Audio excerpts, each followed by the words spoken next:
Sorry for that burp. Hi everybody, it's me, Gabrielle, the babbling bard of Poedia, Gabrielle Kunston here. And today I'm going to review Godzilla 2014. Now me and my mother XENA went to see this film last year at the Phoenix Movie Theater in North Brazils Township.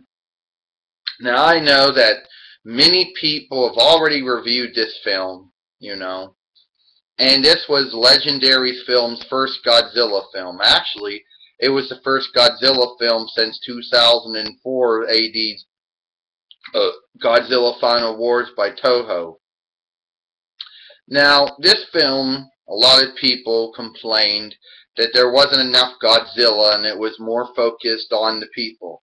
Well, if everybody remembers the Toho films and the Sony film, that was pretty much how it was done. So why would the Legendary films be any different? Anyway, I felt this Godzilla movie was good.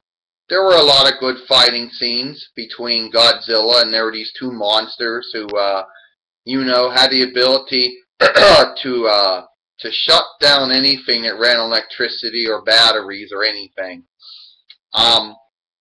These two monsters apparently were unearthed, and apparently Godzilla had to fight them. Godzilla apparently balances out everything. Now, there was a lot of good fighting scenes between Godzilla and the monsters. There was a lot of, good. And the characters in it were pretty much like the characters in all the other Godzilla films. I know they had a background, like their family member was killed and the Godzilla thing. But actually what happened was, there's always going to be some backstory to the character, the main character. Apparently his mother died in a nuclear reactor explosion, nuclear pellet plant. Well, had a meltdown. His father stays in Japan to try to study the area and find out what went wrong. His son is enlisted in the armed forces.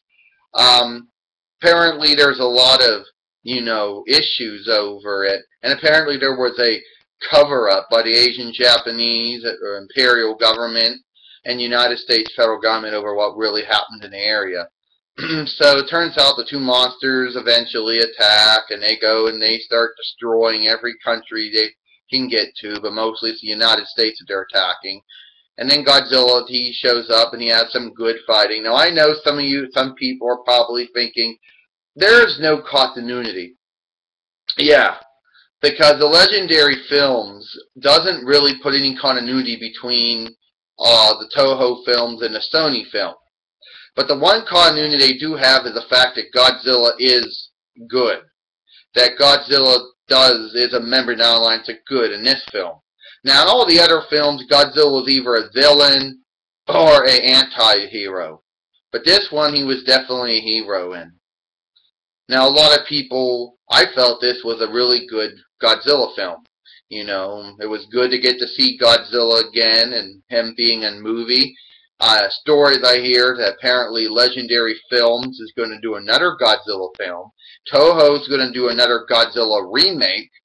I mean, Godzilla's already had at least 3 remakes already. 2 of them already if you count Godzilla 1985, and if you count that was a reboot. And apparently if you count all the other Godzilla films after that, if you count the 1998 Godzilla film, you could make an argument that was a reboot as well. But regardless of the continuities between the Toho's or the Sony or the Legendary Films, Godzilla films, I really do think it was really good. I enjoyed it. There were Godzilla did do a lot of fighting. He did beat the monsters, and we were happy to see another Godzilla film. And who knows how long it will be before another Godzilla film comes up by Legendary Films. And the Toho Godzilla remake of a remake, because Godzilla's already had 2 reboots already. Godzilla 1985 and Godzilla 2000 AD that technically came out in 1999. Okay. So anyway, that's it. Just want to give my review, my thoughts on Godzilla 2014 AD Legendary Films. I enjoyed it. My mother enjoyed it too. I'm Gabrielle, the Battling Bard of Poedia, or Gabrielle Coniston, or the Toothpick Girl. And I hope you all enjoy this video. See you later. Sorry for that cough.